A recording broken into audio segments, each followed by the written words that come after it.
अगर मैं आपसे कहूँ कि हमारे देश भारत में एक ऐसी भी जगह है जहाँ पर आम आदमी का जाना तो बहुत दूर की बात है, वहाँ पर पुलिस या सेना भी नहीं जा सकती।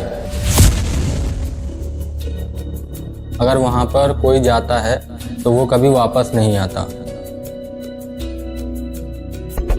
जी हाँ, अगर वहाँ कोई भी इंसान जाता है तो वो लोग उसे जान से मार देते हैं और उनका पुलिस, सेना या गवर्नमेंट भी कुछ नहीं करते। तो आप सोचेंगे कि ये झूठ बोल रहा है, ऐसी कोई जगह नहीं है, लेकिन ये सच है। तो हेलो दोस्तों, मैं फराज सैयद और स्वागत है आपका मेरे यूट्यूब चैनल पर। तो आज के वीडियो में हम बात करने वाले हैं एक ऐसे आइलैंड के बारे में जो है तो हमारे देश का हिस्सा, पर वहाँ हमारा जाना बिल्कुल मना है। आम इंसान का तो छोड़ो, वहाँ पर सेना भी नहीं जा सकती। भारत सरकार ने वहाँ जाने पर खुद बैन लगा रखा है। दरअसल इस आइलैंड पे एक ऐसी जनजाति रहती है जो बाहरी दुनिया से कोई भी ताल्लुक नहीं रखना चाहती। वो हमारे तौर तरीके से, हमारे रहन सहन से बिल्कुल अनजान है। इसीलिए वो किसी भी बाहरी व्यक्ति का वहाँ पर आना उनको बिल्कुल पसंद नहीं है, और जो कोई भी वहाँ पर जाता है वो उस पर हमला कर देते हैं और उसको जान से मार देते हैं। तो वीडियो में आखिर तक बने रहिए और हम आपको बताएंगे इस वीडियो के जरिए कि आखिर वो ऐसी जगह कहाँ है और वहाँ के लोग ऐसा क्यों करते हैं। वैसे तो हमारा देश भारत एक आज़ाद देश है। कोई इंसान कहीं भी जा सकता है, कोई कहीं भी घूम सकता है। आप भी यही मानते हैं ना? लेकिन ये गलत है। हमारे देश भारत में ही एक ऐसा आइलैंड मौजूद है जहाँ पर किसी भी इंसान का जाना बिल्कुल मना है और वहाँ पर पूरी तरीके से पाबंदी लगी हुई है। जी हाँ, ये पाबंदी खुद हमारी भारत सरकार ने लगाई है। दरअसल इस द्वीप पर एक ऐसी कम्युनिटी रहती है, एक ऐसी जनजाति रहती है जिसका हमारी दुनिया से, हमारे तौर तरीकों से, हमारी संस्कृति से, हमारी तहजीब से, हमारे रहन सहन से उन्हें कोई मतलब नहीं है। वो सिर्फ अपनी दुनिया में सिर्फ अकेले रहते हैं और वहां पर अगर कोई भी जाता है उनके रहन सहन में या उनके मतलब पास जाने की कोई भी कोशिश करता है तो वो लोग उसको जान से मार देते हैं। उन्हें जरा भी पसंद नहीं कि कोई उनके वहां आकर दखल दे और कोई उनसे ताल्लुक रखने की कोशिश, मतलब उनसे कांटेक्ट करने की भी कोशिश करे, और उन्हें ये बिल्कुल भी पसंद नहीं है। वो आज भी अपना जीवन पुराने तौर तरीकों से जीना पसंद करते हैं। इस द्वीप पर रहने वाले जितने भी मर्द, औरतें, बच्चे, बूढ़े, जितने भी लोग हैं वो ऐसे ही बिना कपड़ों के रहते हैं। हम बात कर रहे हैं अंडमान निकोबार समूह के सेंटिनल आइलैंड की। सेंटिनल आइलैंड पर जाना जानलेवा हो सकता है। इसका पता इस बात से लगाया जा सकता है कि 2 अगस्त 1981 की आधी रात से ठीक पहले की बात है। एक समुद्री जहाज मुर्गी का चारा लेकर बांग्लादेश और ऑस्ट्रेलिया के बीच सफर कर रहा था। मौसम खराब होने के कारण कुछ कंफ्यूजन के चलते जहाज जो था रास्ते से भटक गया और किसी चीज से जा टकराया। सुबह जब पता चला तो जहाज एक विशाल चट्टान से टकराया है। सूखी जमीन देखकर जहाज के कप्तान को हिम्मत मिली। सामने एक बड़ा सा टापू था जिसमें मीलों लंबा बीच था। जहाज टापू से नजदीक था लेकिन समुद्र में काफी हलचल थी, इसीलिए लाइफ बोट उतारना मुश्किल हो रहा था और जहाज के डूबने जैसा कोई खतरा नहीं था। इसीलिए कप्तान ने फैसला किया कि जहाज पर ही रुककर मदद का इंतजार करेंगे। कुछ दिन गुजरे। एक दिन शिप के वॉच टावर में खड़े एक लड़के को कुछ लोग दिखाई दिए। उसने देखा कि कुछ लोग टापू के जंगलों से उस ओर आ रहे हैं। पहले तो उसे लगा कि शायद कोई मदद के लिए आ रहा है, रेस्क्यू टीम शायद आ गई है। लेकिन जब उसने गौर से देखा तो वो आम लोग नहीं थे। छोटे कद के लेकिन तगड़े आदमी जिनके घुंघरालू बाल थे। इनमें से किसी ने भी कपड़े नहीं पहन रखे थे, सिवाय एक बेल्ट जैसी चीज जो उनके कमर से बंधी थी। साथ ही इन लोगों ने भाले और धनुष तीर पकड़ रखे थे जिन्हें वो हवा में लहरा रहे थे। उसी वक्त वहां से कोसों दूर हांगकांग में रेजेंट शिपिंग कंपनी के ऑफिस में एक फोन की घंटी बजती है।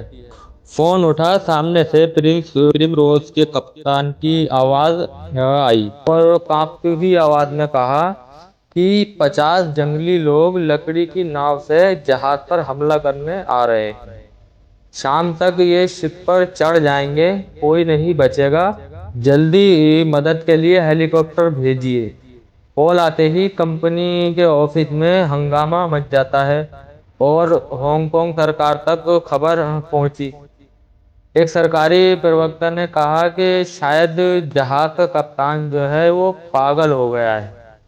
इधर शिप पर हालत खराब थी। एक फेलियर गन, कुछ पाइप, जिसको जो मिला पकड़ कर ले आया। उनका इस्तेमाल कर 24 घंटे तक ये लोग खुद की रक्षा करते रहे। टापू के लोग शिप पर तीर चला रहे थे, लेकिन तेज हवा के चलते तीर जहाज तक नहीं पहुंचे। तो शिप की ऊंचाई काफी थी, उसके चलते कोई चढ़ भी नहीं पाया। एक हफ्ते बाद इंडियन नेवी का हेलीकॉप्टर रेस्क्यू के लिए पहुंचा तो रस्सी से चढ़ाकर शिप में मौजूद लोगों को बचाया गया। जहाज वहीं खड़ा रहा। डिसमेंटल करने के लिए एक कंपनी को ठेका मिला। उनके वर्कर पहुंचे थे, उन पर भी हमला हुआ। फिर कुछ समय बाद हमला शांत हो गया। उन्होंने हमला करना बंद कर दिया। जिस टापू पर ये सब हो रहा था वो भारत के अंडमान द्वीप समूह का नॉर्थ सेंटिनल आइलैंड है और जिन लोगों ने ये हमला किया उन्हें सेंटिनल आदिवासी कहा जाता है। साल 1967 में तब भी एक समुद्री जहाज द्वीप के किनारे क्रैश कर गया था। शिप से 86 लोग द्वीप पर उतरे। उन्हें द्वीप पर रहने वाले आदिवासियों का कुछ पता नहीं था, मतलब उन्हें कुछ भी मालूम नहीं था कि द्वीप पर कोई आदिवासी भी रहते हैं या कोई रहता भी होगा।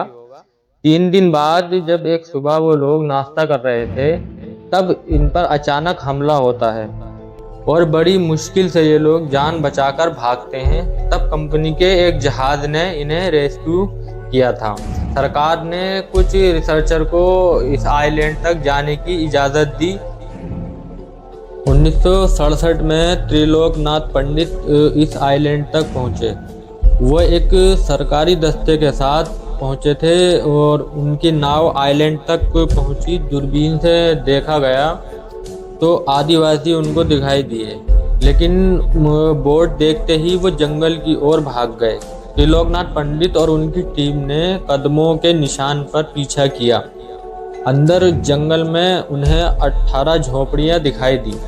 तब पहली बार इन लोगों के बारे में कुछ पता चला था। झोपड़ियां घास और लकड़ियों से बनाई गई थी। अंदर आग जल रही थी। वहीं शहद और जानवरों की हड्डियां, लकड़ी के कुछ बर्तन, कुछ भाले और कुछ तीर भी मतलब वहां पर मिले। और तीर के जो नोक थी उन पर लोहा लगा हुआ था, जिससे पता चलता है कि ये लोग मेटल से वाकिफ थे। उस टाइम इन लोगों की किसी भी आदिवासी से मुलाकात नहीं हो पाई, लेकिन ये लोग वहाँ कुछ मेटल के बर्तन और कुछ नारियल वहाँ पर छोड़ आए। फिर सन 1974 में नेशनल जियोग्राफिक की एक टीम डॉक्यूमेंट्री बनाने के लिए इस आइलैंड पर आती है। नेशनल जियोग्राफिक की टीम की नाव जैसे ही आइलैंड के नज़दीक पहुंची उस पर तीर चलने लगे। एक तीर सीधा डायरेक्टर के लगा। जिस आदिवासी ने ये तीर चलाया था वो जोर से हंस रहा था और फिर एक पेड़ के नीचे जाकर बैठ जाता है। फिर वो टीम वहां से जान बचाकर वापस लौट आई। आदिवासियों से पहला कांटेक्ट साल 1991 में हुआ था। तब एक टीम द्वीप पर पहुंची थी। इस टीम में त्रिलोकनाथ पंडित और मधुबाला भी शामिल थी। मधुबाला के रूप में इस बार इन लोगों का सामना एक महिला से हो रहा था, मतलब पहली बार किसी महिला का सामना इन लोगों से हो रहा था। और जो उन्होंने तोहफे दिए उनको बाद में, हालांकि इसका असर भी दिखा। तोहफे लेने के बाद एक आदिवासी पुरुष ने मधुबाला की ओर धनुष तान दिया। उसी समय एक आदिवासी महिला ने उस पुरुष को धक्का दिया और धक्का देकर तीर चलाने से उसको रोक दिया। इसी दौरान पहले टीम की तरफ से पानी में बहाकर नारियल दिए गए। फिर बाद में ये लोग कुछ नारियल हाथों में लेने के लिए भी तैयार हो गए। सेंथली लोग आखिरी बार खबरों में तब आए थे जब सन 2018 में एक जॉन एलन चाउ नामक शख्स ने पहुंचकर इन लोगों से मिलने की कोशिश की। जॉन एलन चाउ नाम का एक अमेरिकी नागरिक गैर कानूनी तरीके से वहां पहुंचता है और उसे उम्मीद थी कि वो ईश्वर का वचन उन तक पहुंचाएगा। 15 नवंबर को चाउ वहां पहुंचा। 2 बार उसने गिफ्ट देने की कोशिश की, उनसे गाना गाकर उसने बात करने की कोशिश की, लेकिन चाउ की डायरी के अनुसार आदिवासी या तो जोर जोर से चिल्ला रहे थे या हंस रहे थे। 17 नवंबर को चाउ आखिरी बार आइलैंड तक पहुंचा और वहीं रुक गया। उसने वोट वाले से वापस लौट जाने को कहा। वोट वाले ने बताया कि उसने आदिवासियों को चाउ को घसीट कर ले जाते हुए देखा और अगले दिन उसकी लाश बीच पर लटकी हुई मिली।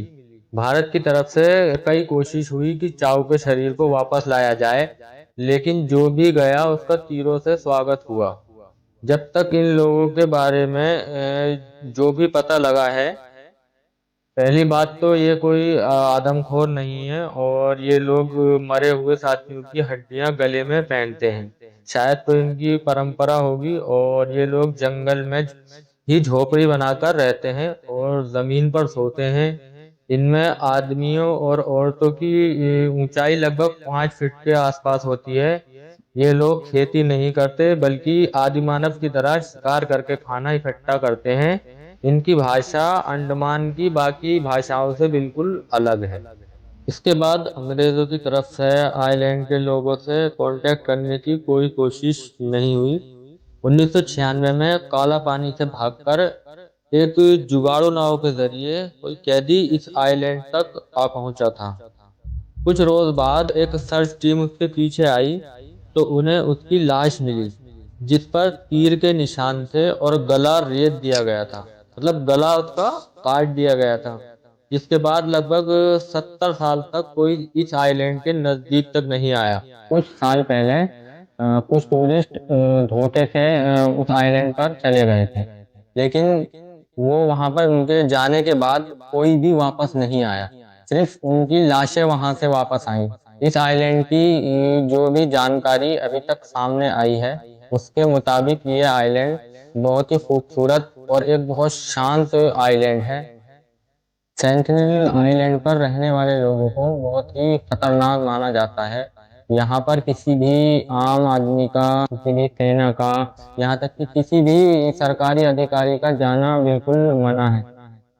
यहाँ के लोग इतने खतरनाक हैं कि किसी को भी अंदर नहीं जाने देते। इसी वजह से आज तक यहाँ पर कोई भी विकास नहीं हुआ है। वो इसी तरह अपना जीवन जीते हैं जैसे कि पहले जमाने में हुआ करता था, मतलब बहुत साल पहले जो आदि मानव रहते थे, वही तौर तरीका उनका आज भी है। उसी तरीके से वो आज भी अपना जीवन जीते हैं। अक्सर इस आइलैंड की तुलना किंग कॉन्ग मूवी से की जाती है। जो किंग कॉन्ग मूवी में स्कल आइलैंड दिखाया गया है, उस आइलैंड से इसकी तुलना की जाती है। वहां पर जो भी जाता है वो कभी वापस नहीं आता। उस आइलैंड पर आज तक जो भी गया है वो कभी वापस नहीं आता। जो किंग कॉन्ग मूवी शायद आपने देखी होगी, उसमें जो आइलैंड दिखाया गया है स्कल आइलैंड, उसी तरीके से ये आइलैंड है। और इस आइलैंड की तुलना इसी मूवी के जो आइलैंड है उससे की गई है। माना जाता है कि इस द्वीप का पूरा नाम नॉर्थ सेंटिनल आइलैंड है और इस द्वीप का नज़ारा भी बाकी द्वीपों से अलग है। एकदम शांत और हर तरफ हरियाली है और यहाँ के लोग आग के तीर चलाने में माहिर हैं। प्रशांत महासागर के नॉर्थ सेंटिनल आइलैंड की इस रहस्यमयी जनजाति का आज के मॉडर्न जमाने से कोई लेना देना नहीं है। ये लोग बाहरी दुनिया से कोई मतलब नहीं रखते हैं और किसी भी बाहरी व्यक्ति के इनके आइलैंड पर आने से ये उस पर जानलेवा हमला कर देते हैं और उसे जान से मार देते हैं। इस आइलैंड पर 2006 में कुछ मछुआरे गलती से पहुंच गए थे। उन सभी मछुआरों को अपनी जान गंवानी पड़ी थी। दरअसल इस आइलैंड पर रहने वाले लोगों को आग के तीर चलाने में महारत हासिल है। अगर इन्हें अपनी सीमा में, अपने आइलैंड के आसपास कोई विमान, कोई हेलीकॉप्टर भी अगर उड़ता हुआ दिख जाए अगर वो नीचा थोड़ा है तो ये उस पर आग के तीरों की बारिश कर देते हैं। माना जाता है कि इस जनजाति का वजूद लगभग 60,000 साल पुराना है और इस टाइम पर इस आइलैंड पर रहने वाले इन लोगों की आबादी का कोई ठोस जानकारी तो अभी मिली नहीं है। आज तक भी किसी को भी इनके कोई ठोस जानकारी नहीं मिली है कि कितनी आबादी है, लेकिन एक अनुमान के मुताबिक 200 से लगभग 500 के करीब इनकी आबादी है। अंडमान द्वीप पर 2004 में भयानक सुनामी आई थी। सुनामी के कारण अंडमान द्वीप तबाह हो गया था और ये द्वीप भी अंडमान द्वीप का ही एक समूह है और उस सुनामी के कारण इन लोगों के जीवन पर क्या असर पड़ा इसकी अभी तक कोई जानकारी नहीं है। हालांकि सुनामी के बाद इंडियन कोस्ट गार्ड ने हेलीकॉप्टर के जरिए इस आइलैंड पर जाने की कोशिश की, तब इन लोगों ने उन पर आग के तीरों से बरसात कर दी, आग के तीरों की बौछार हेलीकॉप्टर पर कर दी। तो वो समझ गए कि हाँ ये लोग ठीक हैं और वो वहां से वापस आ गए। इसके बाद इस आइलैंड पर पहुंचने की कोशिश रोक दी गई और भारत सरकार ने इस आइलैंड को रिजर्व आइलैंड घोषित कर दिया। इस जनजाति के लोगों को पाषाण काल की जनजाति माना जाता है। तब से लेकर आज तक इस जनजाति के लोगों में कोई भी बदलाव नहीं हुआ है। उसी तरीके से आज भी ये अपना जीवन जीते हैं जैसे पहले जिया करते थे। इस जनजाति को दुनिया की सबसे अलग और सबसे खतरनाक जनजाति माना गया है। ये जनजाति एक अकेली ऐसी जनजाति है जिसके मामले में भारत सरकार भी कोई दखल नहीं देती है। आदिवासियों के लिए काम करने वाली एक सर्वाइवल इंटरनेशनल संस्था के मुताबिक इस आइलैंड पर रहने वाले लोग सबसे कमज़ोर लोग माने जाते हैं। ज़रा सी बीमारी से ही इनकी मृत्यु हो जाती है और आज तक इनके जीवन के बारे में किसी को भी कुछ भी पता नहीं है कि ये अंदर उस जंगल में कैसे रहते हैं, क्या खाते हैं, क्या पीते हैं, किस तरीके से अपना जीवन जीते हैं। इसकी जानकारी आज तक किसी को नहीं मिली है। कभी कभी इनको समुद्र के किनारे टहलते हुए देखा जाता है, तो उसी से पता लगाया गया है कि ये लोग कपड़े नहीं पहनते हैं, सिर्फ पेड़ की छाल से या उसके पत्तों से अपने थोड़े शरीर को ढक लेते हैं। जो लड़कियां, जो लेडीज होती हैं, वो अपने थोड़े शरीर को ढक लेती हैं पत्तों से या पेड़ की छाल से या जानवर की चमड़ी से थोड़े शरीर को अपने ढक लेते हैं, बाकी ये बिना कपड़ों के ही रहते हैं। तो दोस्तों वीडियो को यहीं समाप्त करते हैं और आपको वीडियो ज़रा भी पसंद आया हो तो वीडियो को लाइक करें, शेयर करें और कमेंट्स करके हमें बताएं ताकि हम आपके लिए और ऐसे ही अच्छे और इंटरेस्टिंग वीडियो बना सकें। तब तक के लिए धन्यवाद।